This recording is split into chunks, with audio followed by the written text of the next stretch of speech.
Xbox 360 gets a price cut, Brink sequels, and a Fable 2 Game of the Year edition. I'm numbered, it's the 29th of August, and this is Gamer Update.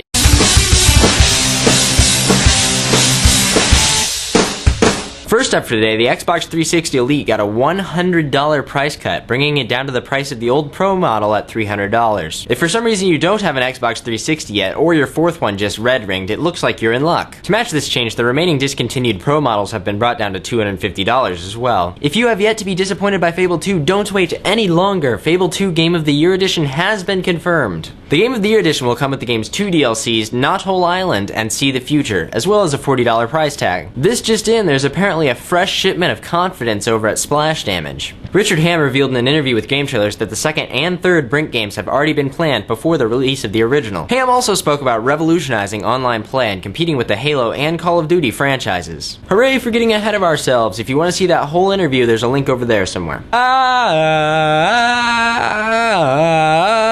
A Reckless Disregard for Gravity will be released this September 3rd. Dang it! That second should have been lowercase, not uppercase. I always get the title wrong. No, yeah, I really did pull out my hair. No, yeah, it hurt. If you pre-order it now, you'll get 10% off the already cheap $15 game, as well as a copy of the developer's last game, The Wonderful End of the World. Kingdom Under Fire has a new trailer out, and this time with some gameplay footage. It's a good thing we got this gameplay trailer to show us how bad this game is going to be, because for a while there, all those cutscene trailers were making the game almost look good, and we wouldn't want that now, would we? Kingdom Under Fire is the best example, hands down, that no matter how much you polish and put a bow on crap, it will still be crap. Do you get it? I said hands down, and I brought my hands down. It's funny because it's like a joke and stuff. A link to that trailer is in the description. Ratchet & Clank Future: A Crack in Time will be coming out no later than October 27th. Star Wars Not Knights of The Old Republic has revealed their latest class, the Sith Warrior. It's not much of a shocker, but hey, it looks cool and it shows the game will actually be coming out at some point, which is a good thing. Have you ever wanted to be a dictator and suppress the masses while putting on a facade of freedom and liberty? Yeah, me neither, but Tropico 3 has such catchy, upbeat music that I think I'm just gonna play it anyway. What was that, like Tropico 3 in my bobblehead? Tropico 3 is an indie game coming out for the PC and Xbox 360 on October 16th, but PC owners will be able to play a demo by September 7th. To see the trailer for that game, there is a link in the sidebar. Batman Arkham Asylum is completely objectively and without room for debate or error, the most critically acclaimed superhero game of all time.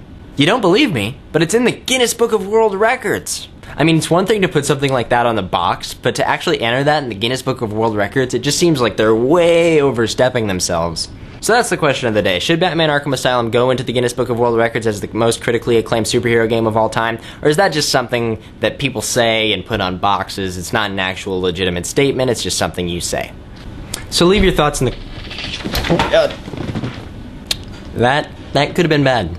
But really, leave your thoughts in the comments. Speaking of, tune in this Tuesday for our critical acclaim of Batman Arkham Asylum. The PlayStation Eye Pet, yes, the one announced at Gamescom over a year ago, will actually be coming out now. The game will use the PlayStation Eye peripheral that allow you to play with your virtual creepy monkey dog thing. You can also apparently draw a toy on a piece of paper and then hold it up to the PlayStation Eye, and apparently it'll scan it in as a little toy for your animal to play with, which could potentially be very funny. To see that trailer, there is a link in the sidebar. Victoria's Secret recently put on their Love Your Body contest, which was intended for young models to show their talent by modeling some of Victoria's Secret's stuff. So naturally, the good people at 4chan entered Valve CEO Gabe Newell into the contest. So Gabe may not have been as talented as the other contestants, but his natural charm and curvy body got him into the second place spot before being kicked out of the contest.